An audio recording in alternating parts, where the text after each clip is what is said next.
Kita lihat 2 hari perdagangan IHSG finish di zona pelemahan dan bahkan beberapa kali menyentuh atau sudah confirm gitu ya, menyentuh level support di 7.400. Seperti apa analisa pergerakan IHSG dan juga rupiah khususnya hari ini? Ya, kalau kita lihat padahal waktu beberapa hari lalu sudah kenaikannya cukup lumayan banget ya Sasa, tapi hari ini justru harus mendekati supportnya lagi di level 7.450. Bahkan tadi sudah tersentuh di level 7.470-an ya. Kalau kita lihat memang hari ini banyak sektor yang terkoreksi Sasa, terutama dari sisi finance, teknologi dan juga energi. Memang kalau kita lihat kan dari dalam negeri kan sentimennya masih sepi ya, karena kita belum ada data-data baru kecuali kemarin itu ada indeks penjualan ya atau indeks penjualan real IPR kita tuh secara tahunan tumbuh 4,7%. Tapi sebenarnya kalau kita lihat pertumbuhan di bulan September itu justru bukan didorong dari consumer gitu, tapi dari sisi pembelian suku cadang kendaraan bermotor, bahan bakar dan juga aksesorisnya. Karena kan kalau kita lihat di Agustus itu kan ada HUT RI ya. Di mana biasanya kalau ada 17 Agustusan itu kan banyak promo. Makanya di Agustus itu IPR kita itu cukup signifikan naiknya, tapi di September turun lagi secara bulanan meskipun secara tahunan meningkat. Makanya kalau kita lihat memang dari sisi sektor consumer hari ini dan juga dari cyclical atau biasanya di dalamnya dari retail itu meningkat mungkin karena terdorong dari kenaikan IPR yang secara tahunan. Sebetulnya sentimen apa sih yang menjadi pemberat IHSG? Apakah memang masih didominasi eksternal terkait dengan lagi-lagi di Timur Tengah dan juga data Amerika Serikat? Kalau saya melihatnya sekarang kan dari dalam negeri kan masih sepi sentimen ya Sasa. Sebenarnya kalau saya lihat memang dari sentimennya dari global sih. Terutama dari data-data ekonomi US yang lagi kita tunggu-tunggu nanti malam dan juga esok hari. Karena kan nanti malam itu ada indeks harga konsumennya IHK US periode September, besoknya dilanjut indeks harga produsen. Jadi kalau kita lihat di mana para pelaku pasar itu sudah memprediksi bahwa indeks harga konsumen atau inflasi US itu akan turun menjadi 2,3%. Jadi kan sebelumnya sudah pernah 3%, 2,9, terakhir 2,5 dan nanti bulan September, periode September akan diprediksi 2,3.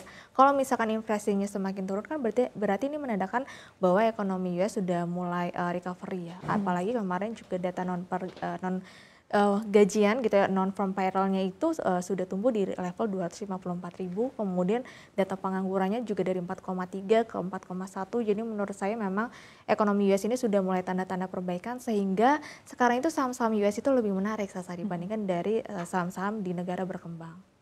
Kalau tadi Anda katakan data inflasi Amerika Serikat diproyeksi akan semakin melandai, yang kemudian menjadi pertanyaan selanjutnya adalah seberapa besar peluang pemangkasan suku bunga acuan? Karena kalau dari rilis FOMC saja, beberapa pejabat The Fed justru belah gitu ya pandangannya. Ada yang mengatakan bahwa mungkin perlu untuk 50 basis poin lagi atau justru mungkin hanya sekitar 25 basis poin. Melihat data-data yang sudah rilis sebelum-sebelumnya ya, kita lihat dari data ketenaga kerjaannya yang menguat, kemudian juga dari sisi penganggurannya turun, dan bahkan nanti malam kalau misalkan inflasinya benar-benar turun nih Sasa, otomatis menurut saya ini akan membuat The Fed ini nggak agresif seperti kemarin ya. Kemarin kan pemotongannya 50 basis point, kemungkinan nanti di bulan November hanya 25 basis point. Oke, 25 November 25 basis point, kemudian Desember apakah masih akan ada potensi pemangkasan atau justru cukup di 25 basis point hingga akhir tahun? Kalau menurut saya harusnya masih berlanjut ya, karena kan sebenarnya targetnya itu sisanya adalah sekitar level 75 basis point, tapi turun menjadi 50 basis point hingga akhir tahun. Berarti menandakan November 25 basis point dan Desember 25 basis point. Tapi balik lagi ya, sebenarnya tergantung dari data ekonomi US. Oke, bagaimana dengan Bank Indonesia? Apakah juga akan melanjutkan kebijakan longgarnya mengingat saat ini juga rupiah justru semakin melemah, bahkan sudah 15.600 hampir 15.700. Nah ini dia nih Sasa, kemarin kan kita optimis banget ketika rupiah kita sempat level 14.900-an ya, tapi cuma sebentar kemudian balik lagi di level 15 ribuan. Tapi kalau menurut saya sepertinya untuk Bank Indonesia apakah nanti di next period akan memangkas suku bunganya, menurut saya dari pandangan kita analis ini agak sulit karena mengingat rupiah kita sekarang sudah dikit lagi 40 poin lagi sudah level 15.700 karena indeks dolar itu hingga hari ini naiknya udah 7 hari beruntun nih Sasa. Jadi menurut saya kemungkinan nanti di next periodnya Bank Indonesia akan menahan suku bunga ya. Menurut saya kalau untuk naikin sih menurut saya belum karena dari sisi daya beli kita kan masih melemah ya. Tapi kemungkinan kalau untuk menahan suku bunga itu masih mungkin untuk menjaga stabilitas rupiah kita. Oke, jadi Bank Indonesia diproyeksi masih akan menahan di pertemuan berikutnya. Lalu masih terkait dengan sentimen, sebetulnya yang menjadi highlight beberapa hari terakhir utamanya dalam sepekan adalah tensi geopolitik di Timur Tengah yang kian memanas. Bahkan Israel dikatakan akan menegaskan membalas yang dilakukan oleh Iran. Akan seberapa lama sentimen terkait dengan Timur Tengah ini masih akan mempengaruhi pasar domestik atau wait and see dari para pelaku pasar? Ya kalau kita lihat tensi di geopolitik terutama di wilayah Timur Tengah memang nggak ada habisnya ya kalau kita lihat dari tahun kemarin. Apalagi kan juga mengingat Iran ini kan perannya dalam produsen minyak itu cukup besar. Karena Iran itu masuk di 10 top produsen penghasil minyak terbesar di dunia. Yang paling update itu dia sekarang nomor 9 dengan penghasilan atau produksinya 3,9 juta barel per harinya. Jadi menurut saya kalau misalkan perang ini masih berlanjut kemudian menyusun ataupun juga di mana kalau perangnya ini berlanjut kemudian juga nantinya akan memerangi wilayah yang di mana ada produksi minyak dari Iran, menurut saya ini akan mengganggu pasokan minyak. Ketika pasokan minyak naik kan pasokan minyak terganggu kan otomatis harga minyak naik.